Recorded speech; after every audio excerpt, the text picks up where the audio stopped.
की तरफ। देखो बच्चों, इसमें आपको पूछा है, आपको डिफाइन करना है, ठीक है। आपको क्वेश्चन मैंने लिखा नहीं है, कह रहा है define the terms mineral, ore and gangue, ठीक है। मिनरल क्या होता है, ओर क्या होता है और गैंग्यू क्या होता है। देखिए बच्चों, इसकी डेफिनेशंस वगैरह देखने से पहले, ठीक है, हम एक काम करते हैं, हम पहले समझ लेते हैं कि होता क्या है। देखिए शॉर्ट में इसको समझते हैं। देखो बच्चों, अब आपको मेटल चाहिए, ठीक है, आपको जिंक चाहिए, कॉपर चाहिए, सब मेटल्स आपको चाहिए। मेटल का आपको एक्सट्रैक्शन करना होता है। तो होता क्या है, गवर्नमेंट क्या करती है, अर्थ की डिगिंग करती है, मतलब अर्थ को माइनिंग करी जाती है, अर्थ को डिग किया जाता है, खोदा जाता है, काफ़ी अंदर तक जाते हैं, पहले पता लगाया जाता है ऊपर से कि कहाँ पे मेटल्स अवेलेबल हैं। तो ये जो मेटल्स अवेलेबल होते हैं अर्थ के अंदर, ठीक है, ये प्योर फॉर्म में अवेलेबल नहीं होते हैं। प्योर फॉर्म में होते हैं जैसे कि प्लेटिनम, गोल्ड, ये सब अनरिएक्टिव मेटल है ना, आपको पता है, ये रिएक्शन किसी से नहीं करते तो आपको प्योर फॉर्म में मिल जाएंगे, कोई प्रॉब्लम नहीं। लेकिन जो एक्टिव मेटल्स होते हैं जैसे कि आयरन हो गया, कॉपर हो गया, तो ये सब बच्चों रिएक्शन करके अपने ऑक्साइड्स के फॉर्म में, अपने कार्बोनेट्स के फॉर्म में बैठे होते हैं कहीं ना कहीं, ठीक है। चट्टान जैसा कुछ होता है, पत्थर जैसा, ठीक है, उसमें आपको मेटल मिलेगा। फिर उस चट्टान को पहले खोजा जाता है, ठीक है, उसको बाहर निकालोगे आप माइन करके, बाहर निकाल के उसको ले जाती है फिर गवर्नमेंट, ठीक है। उसमें से मेटल एक्सट्रैक्शन का प्रोसेस होता है जो थोड़ा बहुत आपने क्लास 10th में पढ़ा है। लेकिन बच्चों यहाँ पर देखिए जरा, जब उस रॉक को निकाला जाएगा, उस चट्टान को निकाला जाएगा ना अंदर से डिग करके, ठीक है, अब उसमें बच्चों जो चट्टान होगी, ठीक है, ये देखिए, ये हमने निकाला और इसमें मेटल की परसेंटेज अलग अलग होती है बच्चों, मेटल की परसेंटेज अलग अलग होती है। अब मान लीजिए बच्चों यहाँ पर हमें कोई रॉक मिली, ठीक है, जिसको हम मिनरल ही बोलेंगे क्योंकि इसमें मेटल प्रेजेंट है, ठीक है ना। अब इसमें बच्चों मान लीजिए कि केवल थोड़ा सा मेटल प्रेजेंट है, ये देखिए थोड़ा सा मेटल प्रेजेंट है और बाकी सब अनवांटेड चीजें प्रेजेंट है यहाँ पर, ठीक है ना। हुआ क्या कि हम इसको अपने साथ ले गए, ठीक है, ध्यान से सुनिए, हम इसको साथ ले गए और यहाँ से मेटल एक्सट्रैक्ट करने में लग गया 100 रुपये, मेटल एक्सट्रैक्ट करने में लग गया 100 रुपये, ठीक है, मेटल निकालने में लग गया 100 रुपये और बिका ये मार्केट में केवल 10 रुपये का, तो 90 रुपये का लॉस हो गया ना। तो इसको हम मिनरल बोलेंगे, लेकिन ये ओर नहीं है बच्चों, ध्यान से समझिए, इसको हम मिनरल तो बोल देंगे लेकिन ये ओर नहीं है। जो सैंपल हमें मिला है ये मिनरल है बट ये ओर नहीं है। यानी कि मिनरल्स में क्या होता है बच्चों, मिनरल्स में वेरिंग मेटल के परसेंटेज अवेलेबल रहते हैं, ठीक है, वो मेटल का परसेंटेज इसमें वेरी करता है मिनरल्स में, ठीक है ना। और ओर क्या होगा, और आप उस मिनरल को बोलोगे जो मिनरल प्रॉफिटेबल होगा हमारे लिए, ठीक है ना, जिसमें से हम मेटल को बहुत ही प्रॉफिटेबल तरीके से एक्सट्रैक्ट कर सकते हैं, ठीक है ना। मान लीजिए यहीं पे बच्चों उल्टा होता, कंडीशन उल्टी होती, क्या कि मान लीजिए कि जस्ट ऑपोजिट होता, मान लीजिए 10 रुपीज हमको लगा मेटल को एक्सट्रैक्ट करने में और बाजार में ये 50 रुपए का मेटल का दाम है, मेटल की कॉस्ट है 50 रुपए, तो ये और हो जाएगा बच्चों, ये और हो जाएगा।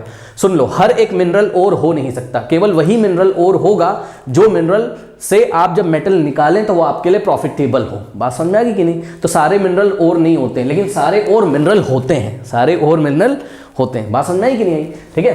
तो देखो बच्चों, ऐसे मिनरल जिसमें से मेटल एक्सट्रैक्ट करने के लिए, मेटल एक्सट्रैक्ट करने में कोई हैम्पर ना होता, कोई बाधा ना आती हो, ठीक है। कोई बाधा ना आने का मतलब है कि ज़्यादा मशक्कत ना करनी पड़े, ज़्यादा हमारा पैसा ना उस पर खर्च हो, इजीली एक्सट्रैक्ट कर लें मुझसे मेटल, ऐसे मिनरल्स को हम क्या बोलते हैं, और बोलते हैं।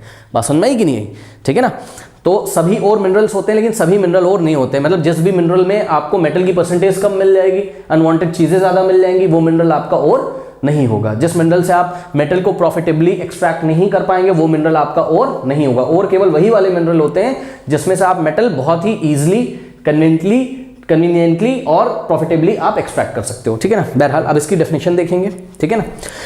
अच्छा चलिए, तो बच्चों सबसे पहले लेते हैं हम मिनरल की डेफिनेशन। देखिए, The natural materials in which the metals or their compounds are found in the earth are called minerals, ठीक है। ऐसे नेचुरल मटेरियल्स बच्चों, ये इंसान नहीं बनाता है ऑब्वियसली, ये नेचुरल मटेरियल्स हैं, ठीक है, नेचर ने इसको बनाया हुआ है। ऐसे नेचुरल मटेरियल्स जिसमें बच्चों आपको या तो मेटल मिल जाए और या तो क्या मिल जाए आपको, या तो उनके कंपाउंड मिल जाए, या तो मेटल मिल जाए या तो उनके कंपाउंड। अब ऐसा क्यों लिखा हुआ है, क्योंकि बच्चों देखो मेटल्स आपको कभी कभी प्योर फॉर्म में ही मिल जाते हैं, कभी कभी अर्थ के अंदर। क्यों, कौन से मेटल्स आपको प्योर फॉर्म में मिल जाते हैं बच्चों, ऐसे मेटल्स जो रिएक्ट नहीं करते हैं वो प्योर फॉर्म में मिल जाएंगे, सही है ना।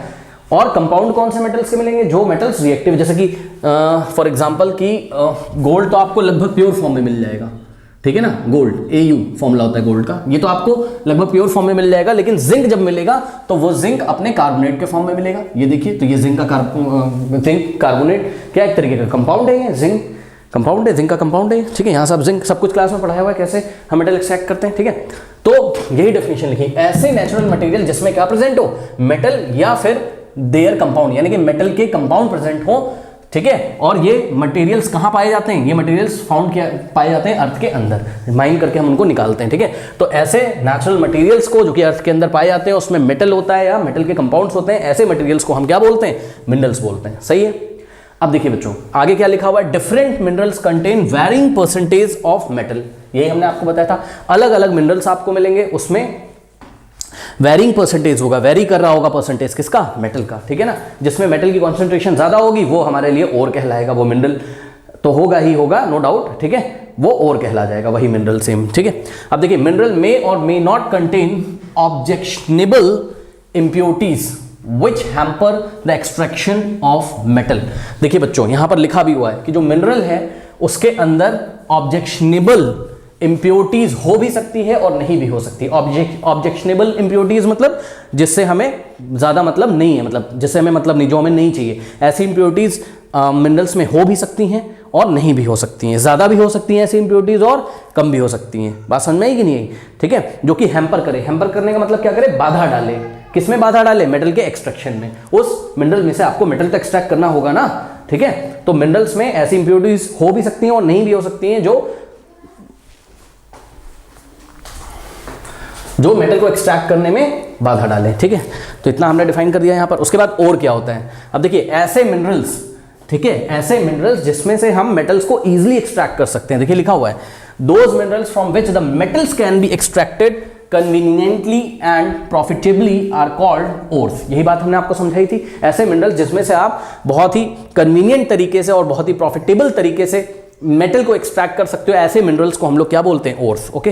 And ore contain good percentage of metal and there are no objectionable impurities in it, ठीक है। और आप उन्हीं को बोलोगे, ठीक है, जिनमें से आप क्या कर सकते हो, जिनमें आपको मेटल की कॉन्सेंट्रेशन ज्यादा मिले और जिसमें किसी भी तरीके की ऑब्जेक्शनेबल इंप्योरिटीज प्रेजेंट ना हो, ठीक है। ऑब्जेक्शनेबल इंप्योरिटीज मींस क्या, कि जो हमको नहीं चाहिए, जिससे हमें मतलब नहीं है, ठीक है। तो वैसी इंप्योरिटीज हाँ प्रेजेंट तो होंगी थोड़ी बहुत, बट ज्यादा नहीं प्रेजेंट होंगी। पता लगा इंप्योरिटी का परसेंटेज ज्यादा है और मेटल तुम्हें कम मिल रहा है ना, तो मेटल मिला इतना जरा सा तुमको और पैसे तुमने लगा दिया इतने सारे, फिर वो मार्केट में बिका, फिर से तुम्हारा लॉस हो गया, ठीक है। तो ये चीज नहीं होनी चाहिए। चलो अब गैंग्यू क्या होता है बच्चों, गैंग्यू को पहले आप समझिए।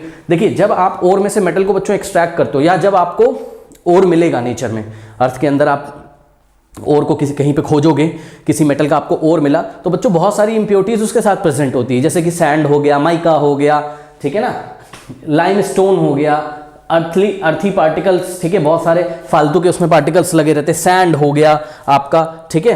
तो ये सारी अनवांटेड जो इंप्योरिटीज होती हैं बच्चों ओर में, ठीक है, इसी इंप्योरिटीज को हम गैंग्यू बोलते हैं, ठीक है ना। बात समझ में आई कि नहीं आई, ठीक है। आपने सुना भी होगा, क्लास में हमने पढ़ाया भी है कि सबसे पहले तो हम क्या करते हैं, मोस्ट ऑफ द ओर्स को हम उसको वाटर से धो लेते हैं, मोस्ट ऑफ द ओर्स को, ताकि काफ़ी सारे गैंग्यू वहीं निकल जाए। कुछ गैंग्यू को हम इलेक्ट्रिकल प्रोसेस से भी अलग करते हैं, तो बहरहाल वो सब क्लास में हमने पढ़ा हुआ है। लेकिन मोटी मोटी बात ये कि जो इंप्योरिटीज प्रेजेंट होती हैं उनको हम क्या बोलते हैं, गैंग्यू। कहाँ प्रेजेंट होती हैं, ओर में, करेक्ट। अब ये देखिए ये लिखा हुआ है, the ore are mine, the ore mine from the earth, earth में से जो ओर माइन किया आपने बाहर निकाला है, are usually contaminated with large number of impurities, उनमें बहुत ही large number of impurities contaminated होती हैं। कॉन्टेमिनेटेड मतलब उसको दूषित करती हैं, उसको खराब करती हैं, ठीक है। The unwanted impurities like sand, Rocky materials, ठीक है, कुछ पथरीले मटेरियल्स भी होते हैं उसमें, earthy particles, limestone, mica etcetera present in an ore are called